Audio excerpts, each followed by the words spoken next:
when I wanted to do this episode, you're at the very top of my list. So for the uninitiated, explain Trans-Limbal Ortho-K to us, just a brief overview and how it's different from, I guess, not standard Ortho-K, but custom designed Ortho-K. Well, I'll just go through the different designs that Ortho-K that's available. So the traditional one, whether it's custom or not, is corneal design. So where you're fitting about 90 to 95 to sometimes 99% of HVID, of the corneal diameter. So you're still smaller than the cornea. And what translimbal is, you're going past the limbus, hence the term, right? You're getting beyond the diameter of the cornea. Now, I've seen some manufacturers, but also doctors that kind of inaccurately call this a scleral Ortho-K design. And it's not really a scleral Ortho-K design because, as we all know, if you fit scleral lenses, you're actually fitting the sclera. In these translimbal designs, I'm not fitting the sclera at all. Like the scleral shape is not that important to me. What's important to me is that I'm just going bigger than a traditional corneal design past the limbus. Now, there's some benefits to that, and we can get into that in just a second. But I think that distinction is important, that we're not fitting the sclera itself. We're just going past the limbus. We're larger than a traditional corneal design. Can I interject right here? Yeah. 5 years ago, when I first started thinking about translimbal, I was like, oh my gosh, we never touched the limbus. What are we doing out by the limbus? This sounds ridiculous. And then when this was explained to me, and I realized that we were just building an Ortho-K lens, and Anith is going to get to this, that is on the cornea, but vaulting over that sclera, it was such a revolution for me because I just didn't realize how amazing it would be to get that kind of centration. And I was so worried about touching the limbus, but really, we're not touching the limbus. We're not touching the sclera. Right. Let's go into the benefits thereof then. Like what are the benefits of Trans-Limbal Ortho-K as opposed to what we would normally think is because Trans-Limbal seems to me like the higher end of Ortho-K. Like there's only going to be like a small number of docs or even attempting to do it. So let's talk about the benefits and then the appeal. Let's go more into the appeal of doing Trans-Limbal Ortho-K. Anith, I'll turn it over to you. So I think the benefits Matthew hit on is you do get a little bit better centration. There is a benefit of comfort as well, especially if you're doing adult Ortho-K cases. And Matthew can probably attest to this. If I could just see kids all day long, that would be great. Unfortunately, I have adults that come in that want, Ortho-K. They see the kids go through it, or they just have, they want to get out of glasses and do LASIK. And you think it's hard to handhold a 6-year-old, handhold a 40-year-old. Even worse. So it helps in that initial comfort. It helps with centration. And when you have a bigger mass, whether it's diameter or thickness, and I don't encourage doing it thickness, I encourage doing it mass-wise, you can manipulate more tissue. That's the advantage.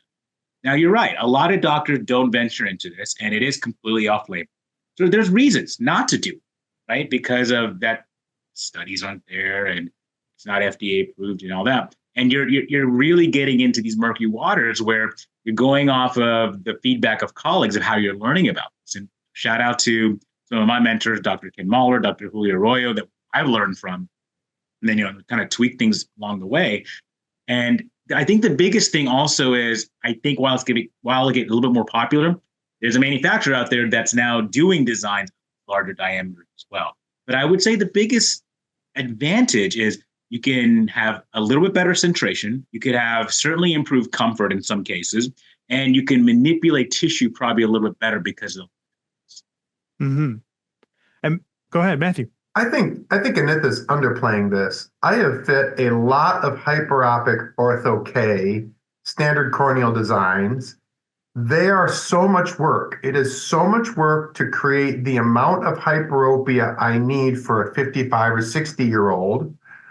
And when I do finally get it properly powered, oftentimes I feel like it's not sitting anywhere where it's supposed to.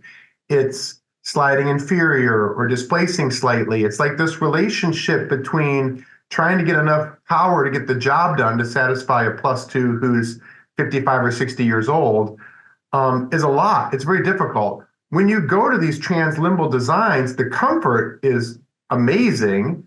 I don't get any complaints about the comfort. And I think the centration is like bonkers how much better they center. It is truly, I think he's under giving himself credit or the idea of the translimbal hyperopic lens credit for the centration aspect.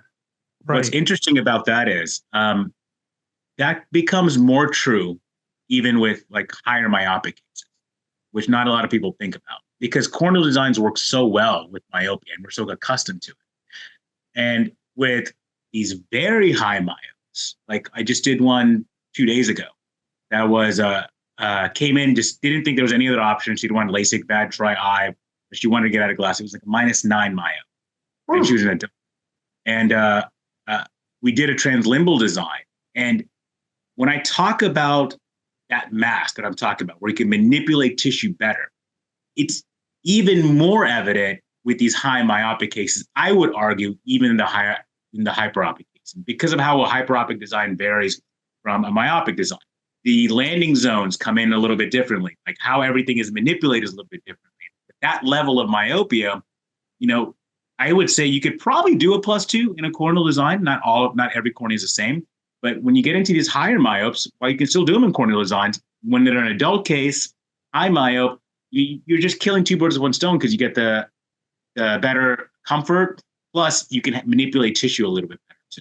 If you're interested in getting the rest of the episode, consider becoming a paid supporter of the Myopia Mindset. In addition to an extended version of this episode and every other episode that we do, you'll also get access to exclusive monthly bonus episodes of the Myopia Mindset. And I know you're interested. You've made it this far. You can do so on our Substack, myopiamindset.substack.com. I'll see you at the next one.